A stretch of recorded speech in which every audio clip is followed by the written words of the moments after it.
Hello, I'm Keeble Dawkins. The purpose of this video is to share with you 3 frameworks that can be used to develop problem-solving skills in your classroom. Careers in the 21st century need people who are equipped with 21st century skills, namely learning from failure, creativity, critical thinking, collaboration, and communication.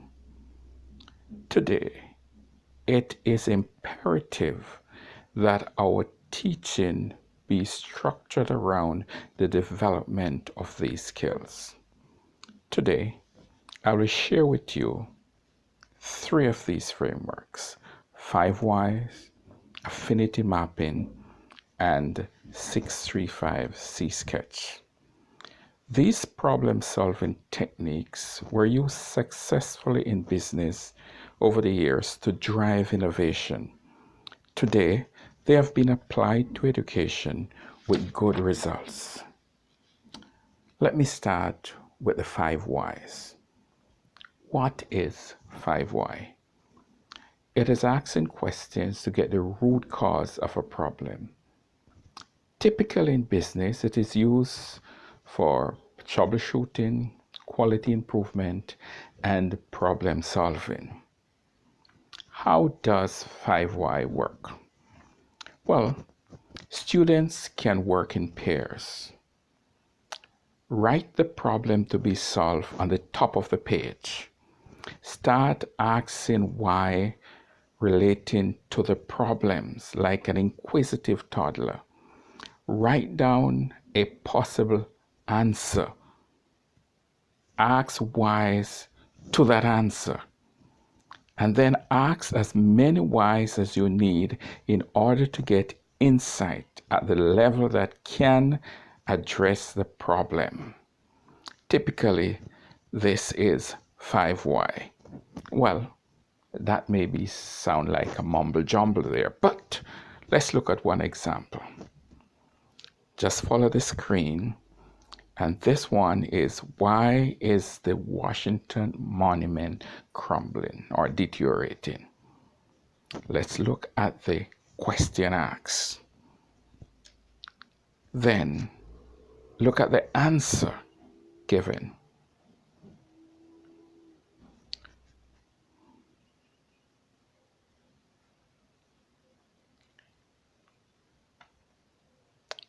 Pretty cute. Well, let's try one for ourselves. Question or problem: why are students not doing homework? Well, one answer is proposed: look at this, and we follow this right down to the end, and right down at the bottom there, what are we seeing? We're seeing peer pressure. So my self-image, my self-esteem may be more important to me than getting a piece of work done for a teacher and for grade. Now, the challenge is that as many teams as you have working may come up with different root cause.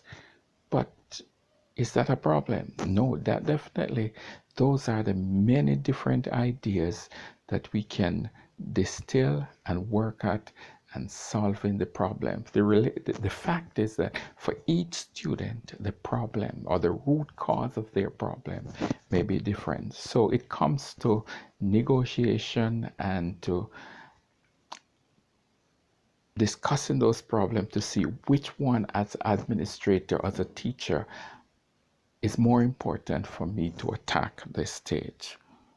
Let's look at the second, affinity mapping. What it is. This is a method which can help you to gather a large amount of data and organize them into groups based on relationship. Now, what does it look like in operation? Well, students need to sit in groups of 4. Each team need marker post-it notes or index card, and a large surface area to work with, meaning that no books or bag on their desk.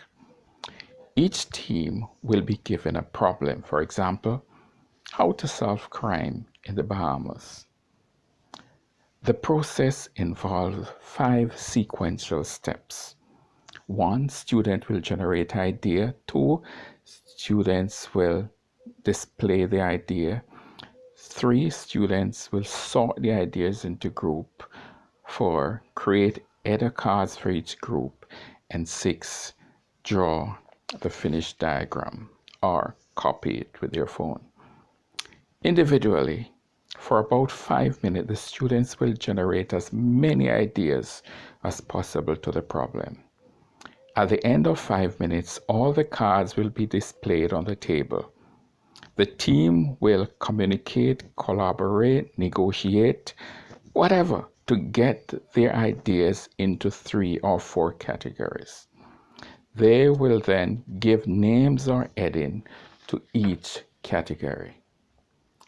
If there are more than 3 categories, they can display these and the student vote on the categories to get the 3 most important categories. The next step in this process is to get all the group involved. So basically this will be taken to the classroom level where the chalkboard or the whiteboard is now the workspace in which students will continue with the same approach that they carried out in their individual groups. So all the cards will be posted and will be categorized on the board. I see this will be an exciting time as students negotiate and make sure that their ideas are included. The last framework is called the 635 C-Sketch. What is it? It's a problem-solving method where students generate idea to a problem, and the idea is then peer reviewed by all the team members, adding or deleting ideas or concepts. The ideas can be visual, as in the case of a drawing, or it can be written. How does C635 work? 6 students sit in a circle. A problem is posed. For example, how can we use mobile device to impact education in the Bahamas? Each student will generate 3 ideas or solution. At the end of 5 minutes, each student stop writing and pass his or her paper in a clockwise manner to the next student. They will have 3 to 5 minutes to peruse the idea on the card and make addition or comments. When the cycle is completed, each student will examine their ideas and refine them based on the suggestions. Well, that's it. I know you may have many questions like, how may I use this to teach photosynthesis, or Newton's law of motion, or morals and ethics? Well, that's where you come in. Now that I've shared those ideas with you, I want you to follow the link that I have sent with this video. It's a Microsoft form link. All you need to do is to write your name, your email address, and to write your reflection or your comments on these ideas. How can I use them in my classroom? What do I like about them? What do I not like about them? I am hungry for your comments.